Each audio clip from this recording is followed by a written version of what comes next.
Se o governador José Serra desistir de concorrer, decidindo disputar a reeleição como governador, Aécio Neves poderia ser o candidato do PSDB, o que mudaria completamente o quadro sucessório. Fernando Henrique Cardoso acaba de romper o silêncio ao advertir que Dilma Rousseff não é líder, mas reflexo do líder. Para debater estes e outros temas da conjuntura, convidamos os deputados Zenaldo Coutinho, do PSDB do Pará, e Carlos Abicalil, vice-líder do PT na Câmara dos Deputados. Deputado Zenaldo, como é que o senhor viu essa manifestação que acaba de fazer o ex-presidente Fernando Henrique Cardoso, inclusive topando um paralelo, uma comparação entre o governo dele e o governo do Lula? Bom, o ex-presidente Fernando Henrique é uma pessoa que tem muitas virtudes e fez um grande governo no país. Mas, obviamente, que para um ano eleitoral, o que estará em discussão não é nem o governo de Fernando Henrique, nem tampouco o governo de Lula. Porque o que estará em discussão é o momento seguinte, ou seja, a partir de 2011, quando há dois outros candidatos. Nem Fernando Henrique nem Lula são candidatos. Nós teremos, sim, hoje, José Serra, candidato do meu partido, do PSDB, e Dilma Rousseff, candidata do PT. Portanto, nós Agora, teremos... o Zé Serra não assumiu a condição de candidato, né? O Zé Serra é o nosso grande nome e o partido todo o quer. E nós estamos, nesse momento, trabalhando, inclusive o próprio Aécio já retirou a sua pretensão, seu pleito, junto ao próprio partido. Portanto, hoje a nossa expectativa é de que no mais breve espaço de tempo o José Serra anuncie, e ele só está adiando por uma questão muito racional da responsabilidade de um governante.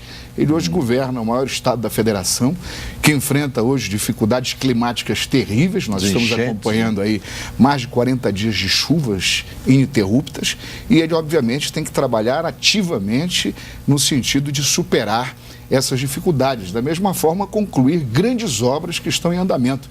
Portanto, ele distingue de maneira muito inteligente o momento de administrar o Estado e o momento futuro, que é de campanha eleitoral. Deputado Carlos Abicalil, como é que o senhor viu essa manifestação do Fernando Henrique Cardoso?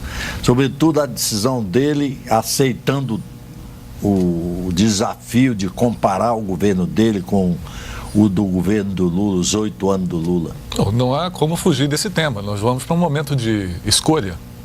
E qualquer cidadão a fazer escolha tem de comparar aquilo que está à disposição, tendo em vista a decisão que vier a tomar.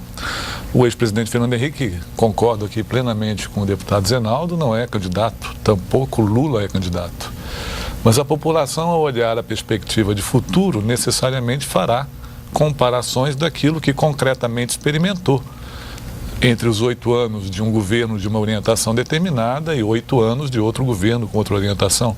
E, evidentemente, cada qual com a herança política que constituiu em torno dos nomes que se consolidaram como liderança. Eu preferia que o ex-presidente Fernando Henrique Cardoso não desabonasse a conduta da ministra Dilma Rousseff como liderança própria, até porque, se nós avaliarmos o resultado de constituição de lideranças políticas, não é somente e exclusivamente o fato de exercer um governo que transforma alguém em líder. Lula jamais foi governador de Estado e chegou à presidência da República por outras capacidades, outras características e, evidentemente, exercendo-as de maneira respeitosa e, ao mesmo tempo, consolidando em torno de si a capacidade de aglutinar outras lideranças políticas igualmente fortalecidas. Portanto, creio que o cenário de disputa é um cenário que necessariamente importará em comparações, mas elas são também insuficientes para apontar o cenário de futuro. O que estará em jogo não é o governo que passou, seja do Fernando Henrique ou de Lula.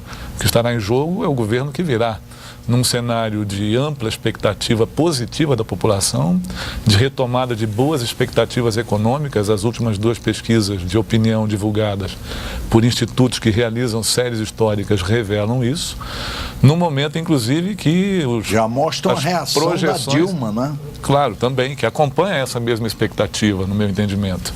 E já apontam avaliações econômicas, inclusive, de que o crescimento deste ano será superior àquele que foi projetado no final do ano passado.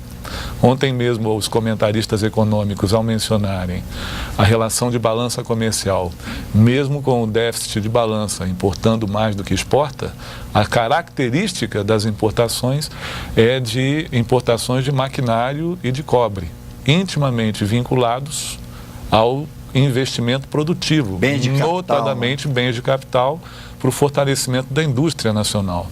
Esse é um cenário econômico, portanto, de expansão do emprego, de expansão da renda, notadamente da renda do salário dos trabalhadores, ao mesmo tempo que há investimentos públicos consolidados nas mais diversas áreas de infraestrutura, tanto de iniciativa do governo federal como de diversos estados, a retomada de acesso a crédito das administrações públicas estaduais e municipais, com novas linhas de financiamento do BNDES, sem que isso ameace de qualquer forma a estabilidade econômica. O aumento da oferta de crédito pelos bancos públicos. Claro, então, toda essa dinâmica favorece um cenário comparativo, frente a desafios que o país tem, necessariamente, da conduta assumida por um governo tucano e sua aliança, ou de um governo petista e a correspondente aliança, e, ao mesmo tempo, um cenário econômico de esperança para o crescimento, para a inclusão social e para o desenvolvimento de novas potencialidades brasileiras. Isso será muito salutar, seguramente. Deputado Zenaldo Coutinho, como é que o senhor vê esse paralelo?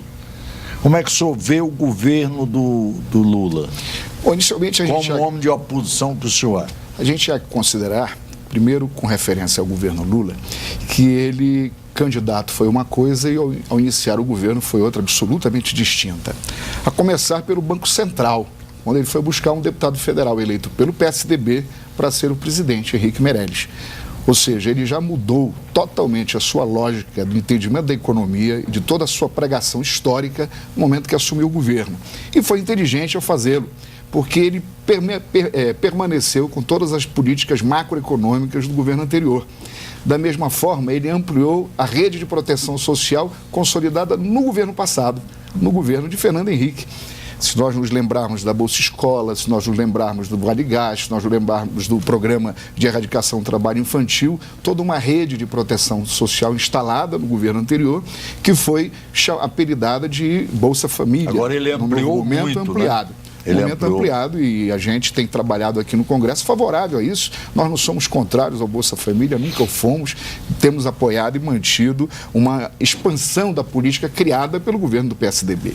Agora, nós vivemos num regime presidencialista. Nosso regime de governo é presidencialista. Portanto, a pessoa do presidente é uma pessoa muito importante, cuja personalidade é definitiva para as alianças que vão se fazer em torno de governabilidade e dos projetos de governo.